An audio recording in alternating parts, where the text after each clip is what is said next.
Samaran, guys. So last night we were having a chat with not we, I was having a chat with Amanda around relationships. What's new? And we spoke about Number one in your partner's life. being number one in your partner's life. So what do we mean by that? I think so many people go into relationships where we can all be selfish and want things done for us, and we tend to forget ukuthi the aim of any relationship is reciprocal, and you need to add value to the other person's life. But now here's the difference in a romantic relationship. In a romantic relationship, you are trying to not just add value, you're trying to grow your partner. You're trying to get your partner to that next level in a way that no one ever has. And I think the biggest challenge that we have in today's time is that people aren't tirelessly, relentlessly trying to sow and plant in their partners. I think in today's time, it's like two total strangers who just so happen to be together and are intimate sexually, and oh, I like your energy, or I like your energy. But I don't think people really break their back, or backs rather, in trying to be that a number one custodian of your partner's happiness, growth, development, all those good things. Again, I'm not saying Guti, your partner's happiness is your responsibility. No. Everybody's happiness, everybody's accomplishments, everybody's growth is on them. But if you're in a relationship, I think, and as I've said this before, Guti, your partner needs to be like your goal. Your partner needs to be your project. You need to say, okay, sharp, I need to put this person in a space where they win and they become the best version of themselves. Again, in 2024, you need to understand, Guti, you are not your partner's first anything. It's incredibly rare that you're your partner's first anything, meaning at a certain age. Yes, at a certain age. Meaning, Woody, you have to be constantly competing with the ghosts of her past, and if there's one thing that we know with a lot of men like the purest version of a woman, versus women wanting a lot of men who are experienced and can guide and can lead. What do I mean by the purest version? A person who has experienced the least, so that I can pour into her and teach. If this person has had 100 sexual partners, this will happen subconsciously. This will happen from a biological point where she will compare you to guys that she's had before. So if you are, let's say, an average size penis guy and she has worked in the porn industry, like just imagine the challenges of trying to sexually please her. I know it's not just a penis thing and it's an emotion and mental. I get that. I understand that, but in terms of if it was purely that, yes. So again, you can't really grow her in that space because she's well versed. If it's about an education thing and that's something that she values, if she's got 10 PhDs and when you just,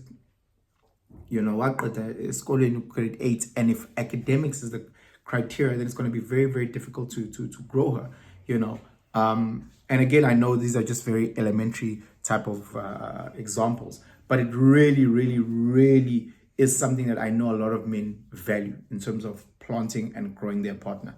And we were having chats and we were just talking about, I think we spoke randomly about like lasagna or something like that.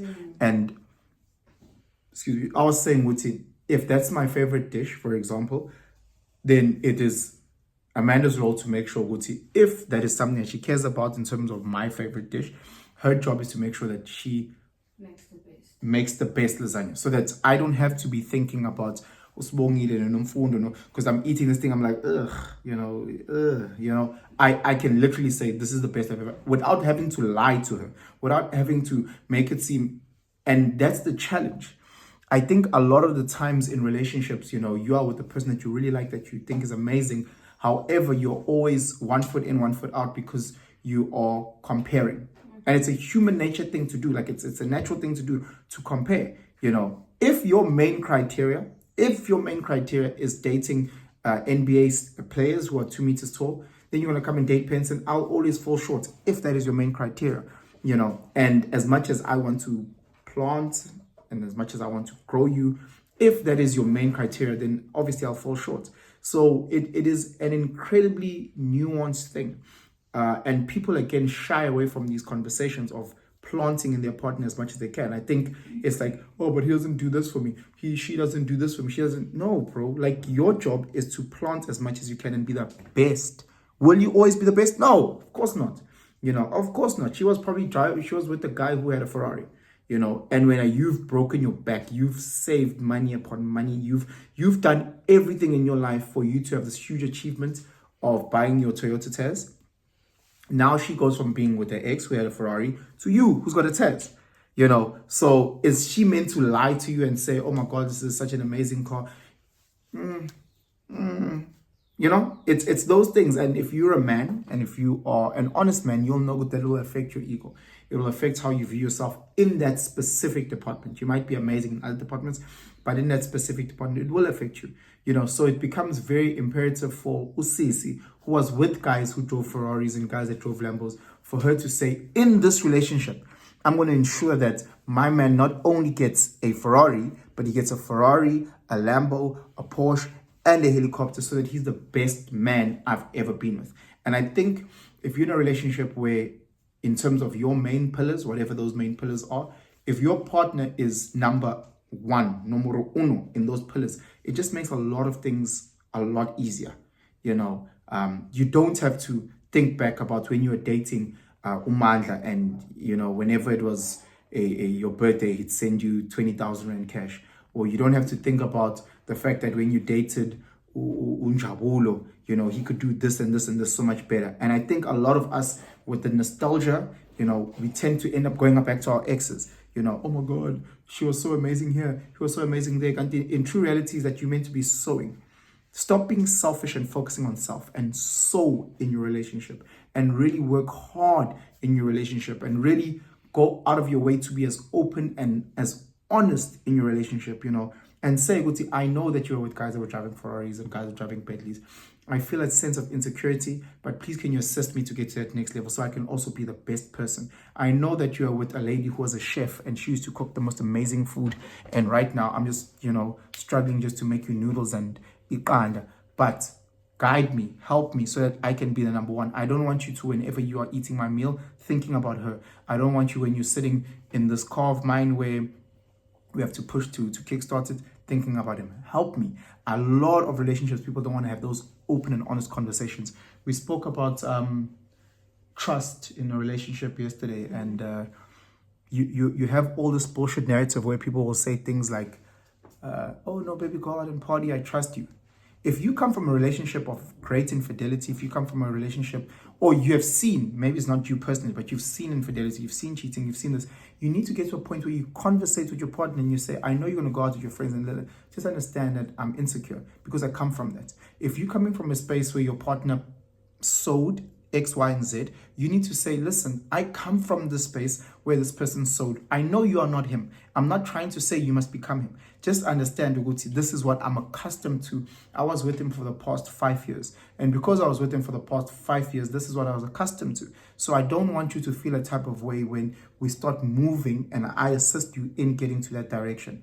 But people aren't having these conversations, and as a result, you're sitting there daydreaming. You have so many stories, whether it is in movies or whether it's things that you hear off a bar where people are being intimate and the girl called her ex's name.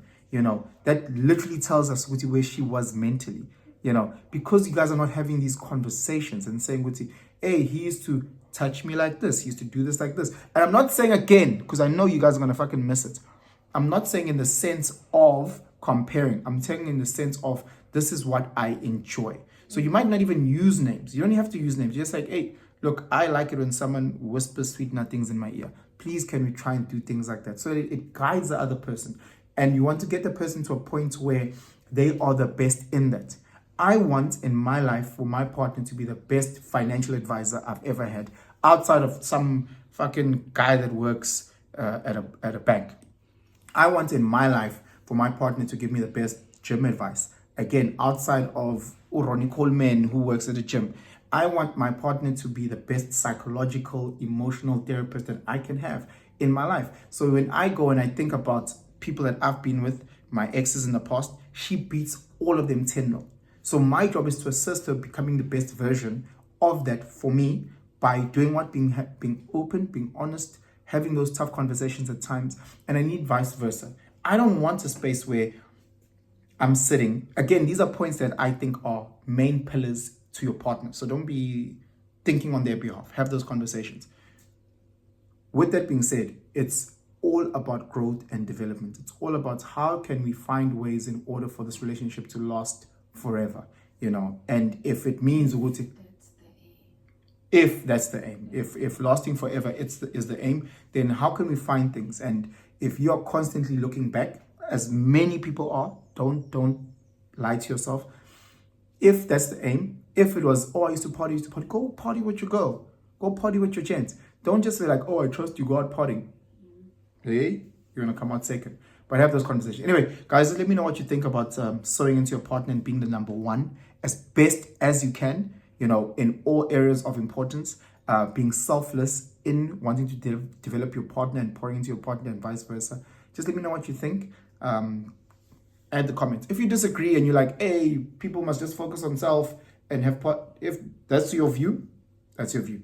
Anyway, share far and wide, hit that subscription bell, that notification button. Anything you want to add? No? Yes, maybe? Have yourselves a fantastic day.